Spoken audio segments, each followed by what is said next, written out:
Well, I want to thank my friend Bill. And Bill, I think that I heard a term the other day that may describe where you and I sit. I know you love a good turn of phrase. And someone was describing a situation, and the response was, well, those people have bad expectation management. And so maybe our problem is we have bad expectation management in terms of what we want with improvement in water quality. But I want to invite up my old friend and good friend Matt Russell, and he's going to give us another perspective, I guess, on managing our expectations, and that's the faith-based approach towards climate change. Matt? So it's fun to be back at Drake. This will be the first time I've spoken at a Drake conference and not been a part of Drake in 12 years. But I want to say that Neil asked me to speak, and he said, I'll only let you speak, Matt, if you agree to start with leading everyone in prayer. And that's an inside joke.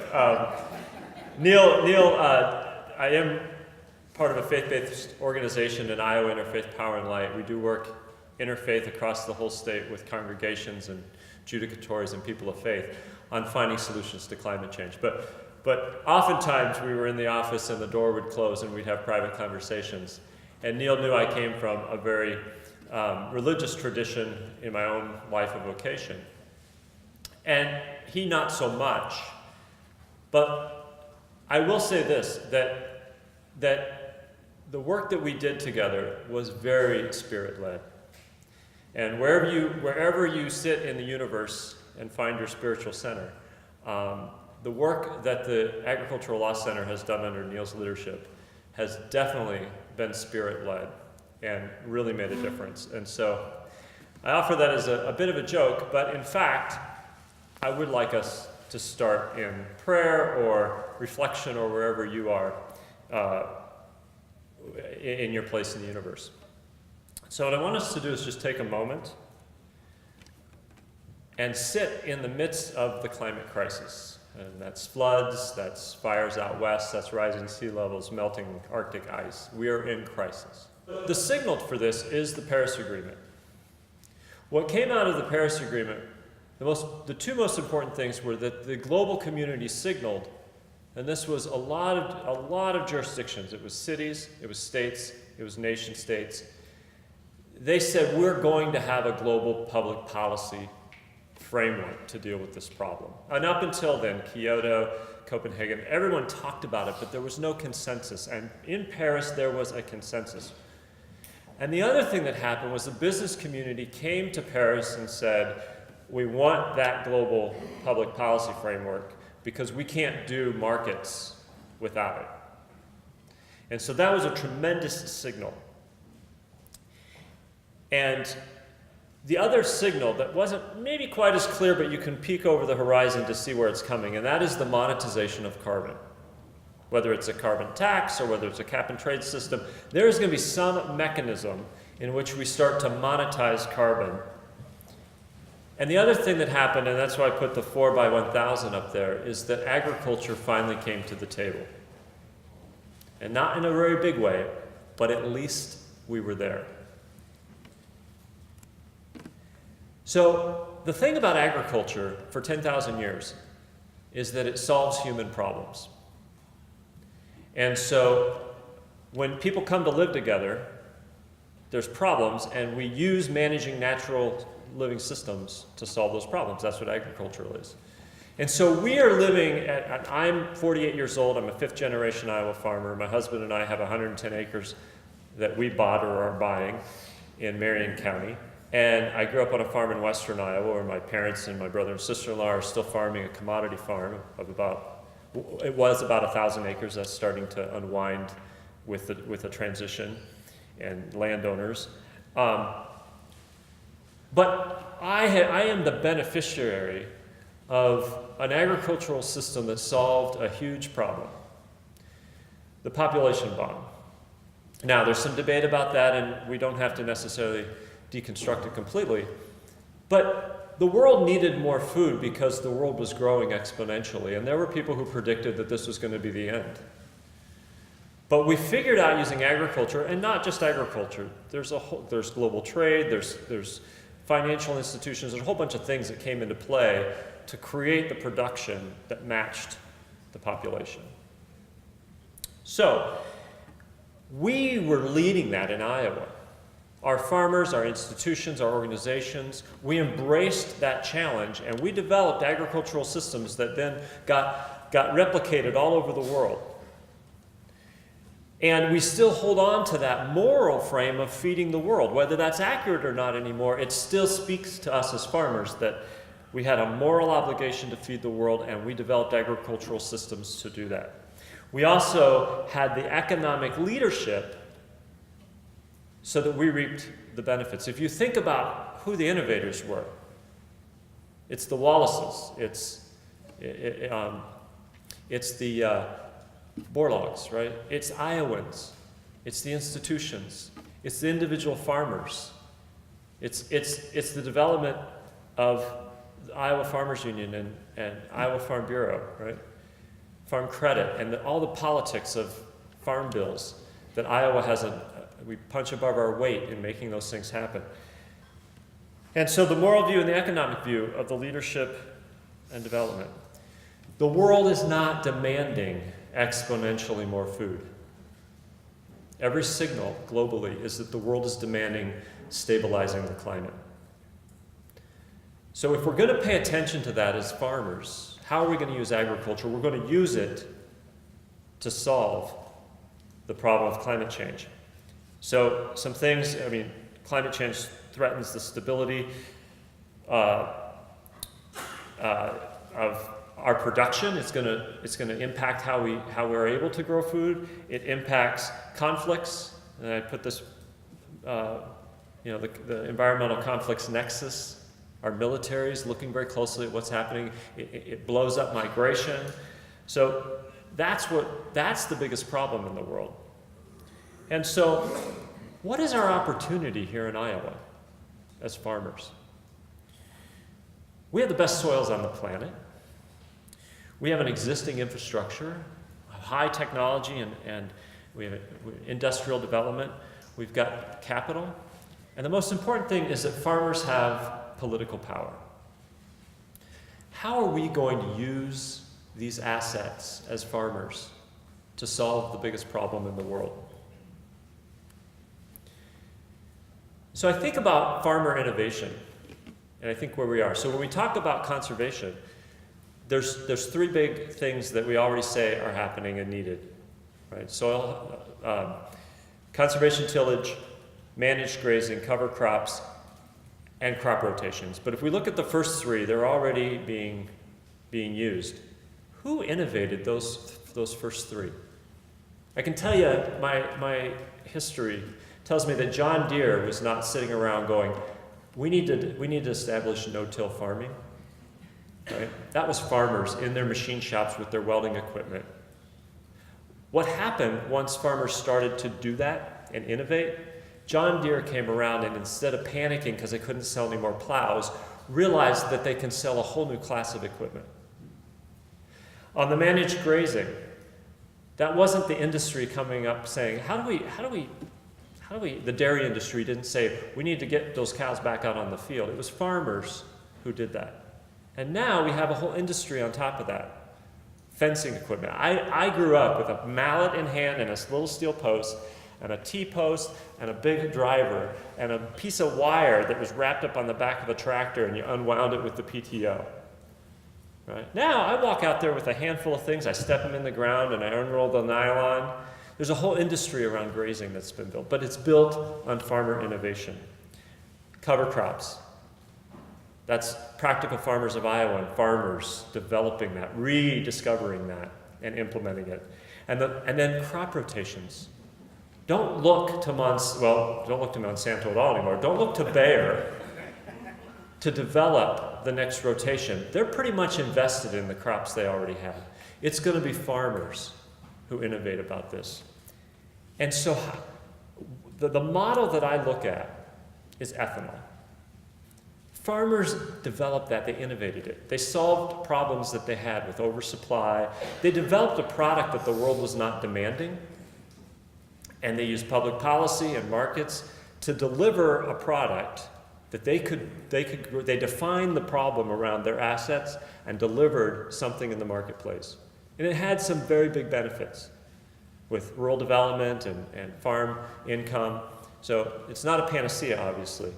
But the question of how can we lead on climate is that there is a demand out there for something that we can do, and that's sequester carbon in our soils.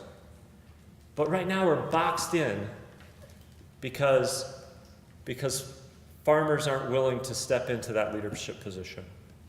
And that's a big challenge. How do we get farmers engaged? Because the question isn't, do you believe in climate change? The question is, do you believe in farmers?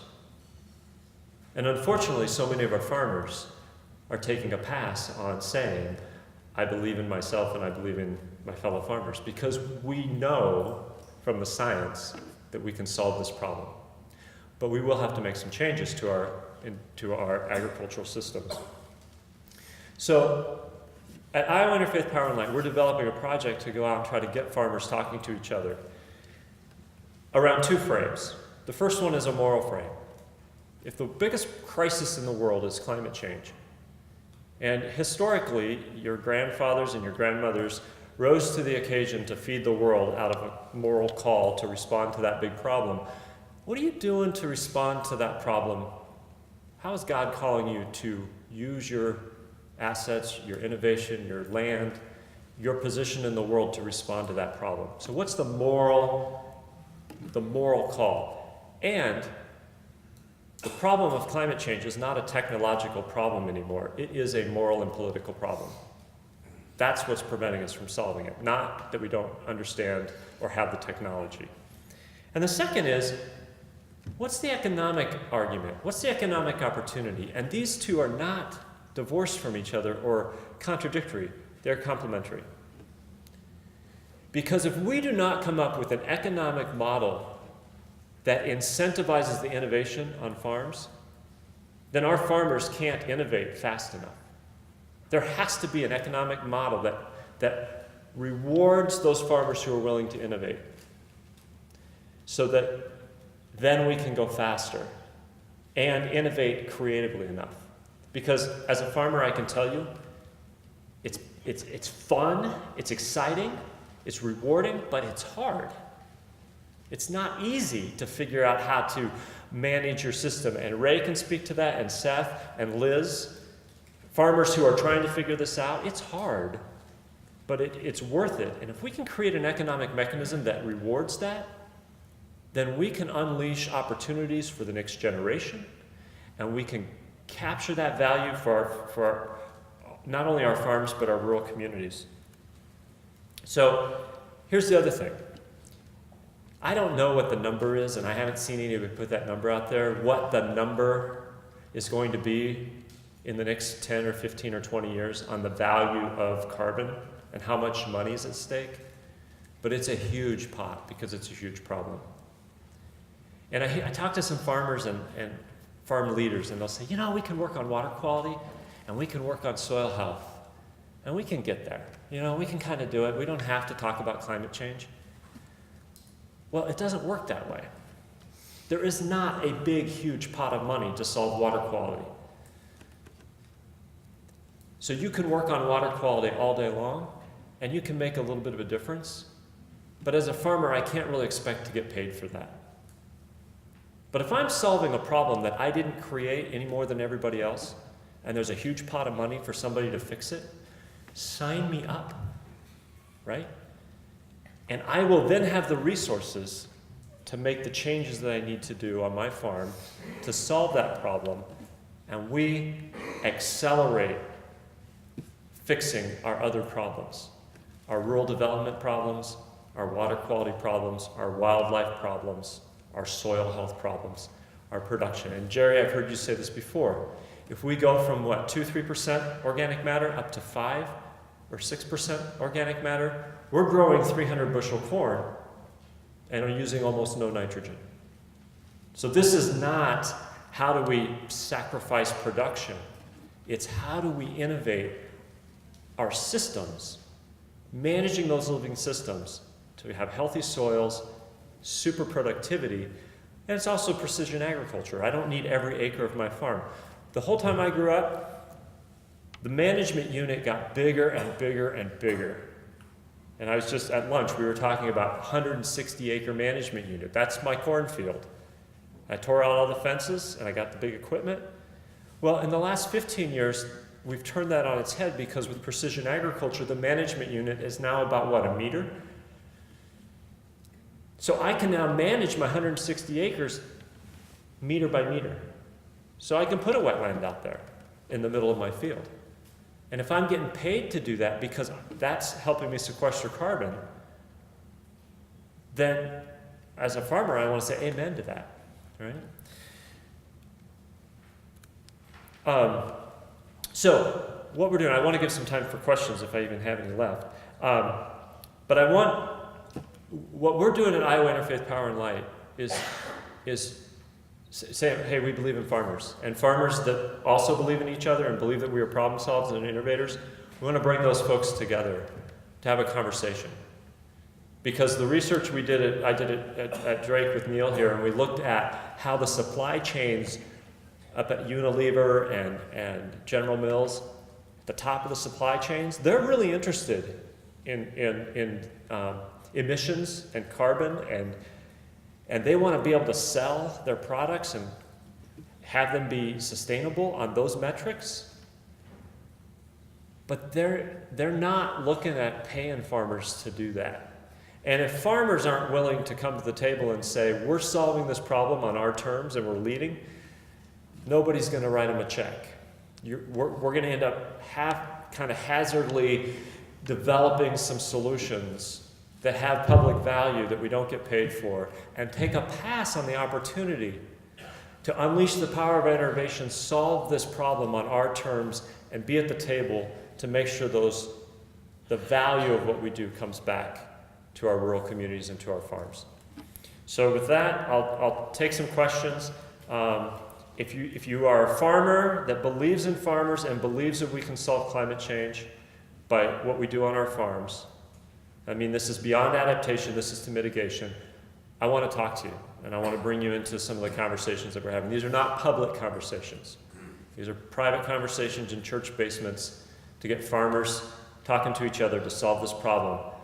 And then once we kind of got a handle on it, then we'll start getting more public about it. But that's the plan. Questions for Matt? Thank you, Matt.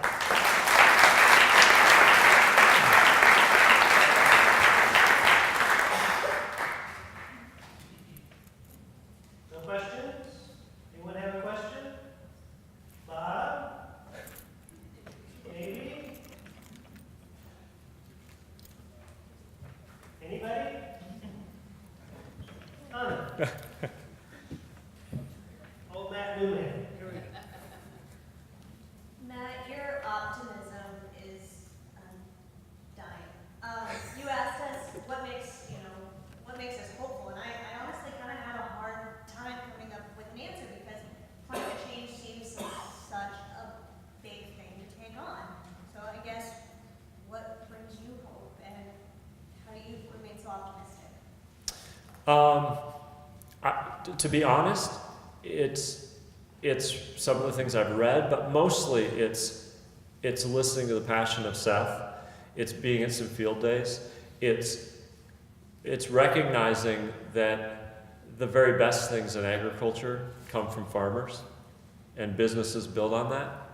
And we kind of forget that. We kind of have a culture where we kind of think that all the other people innovate and farmers are the adapters. We adopt certain practices and things, and I just see the world differently than that. And the older I get and the more I was like in the dirt on my own farm, the more I believe in farmers, and I don't have a doubt in my mind that in the next 10 years we're going to do it. And when I say we, I mean agriculture. What I'm not sure of is that Iowa farmers are going to lead that. But I know that I'm dedicating the next year of my life Not entirely, because we still work on energy and energy efficiency and things like that. But we're slowing our retail agriculture farm down. We did our last, full season farmers market stuff after 13 years. We're not doing that again. We're changing some of the things we're doing on our farm because we're old and we're tired and we can't do what we were doing. And the 2 boys that lived with us, they'd graduated, so I'm not going to football games and wrestling meets and track meets in the next year. I'm putting all my energy into trying to bring farmers together in Iowa to solve this problem, because we can do it. So I'm optimistic. Agriculture is going to solve this problem. What's still unclear is whether Iowa farmers are going to do it. But we're going to try. Tim, I have one question before we break. Matt, this is not a trick question. Obviously, you're speaking largely to the choir in this room. If this would have been a room full of farmers, how much different would your message have been? Probably not a whole lot. A little bit in the sense that we're trying to figure out how to get farmers engaged. The politics of this is a mess, right? And so my challenge is not to try to solve the politics. So what we're still trying to do is figure out, can we get farmers to move into solving the problem without first having to pass through all the politics? And the jury's still out on that. I think we can figure out how to do that, and we're fundraising and going out with some national funders to try to see if we can get some resources into the state in 2019. Just, there's nothing going on in 2019 other than it's the next year, right? Or a caucus year. But can we get the resources in here to help resources? So this fall, can we bring farmers together to come up with a plan that's theirs, right? This isn't someone giving farmers their marching orders. It's bringing farmers who believe they can do this together and have them figure out the plan. And then can we get some money into this state? And to Molly's point at the Rivers Revival, can we get money into the state that builds capacity so that farmers become advocates for this, become advocates for themselves, and become advocates for finding regenerative systems that have public support and public dollars, and that markets are responsive on farmers' terms? I would probably do more on legacy and feed the world morality. I probably wouldn't have even led with the climate change stuff if I was just talking to farmers. But the other thing on preaching to the choir, we're not trying to change anybody's mind. I don't have the resources to go out and try to change people's minds. I'm trying to find the farmers that already believe it and getting those folks together. And that's what's going to change the world. So.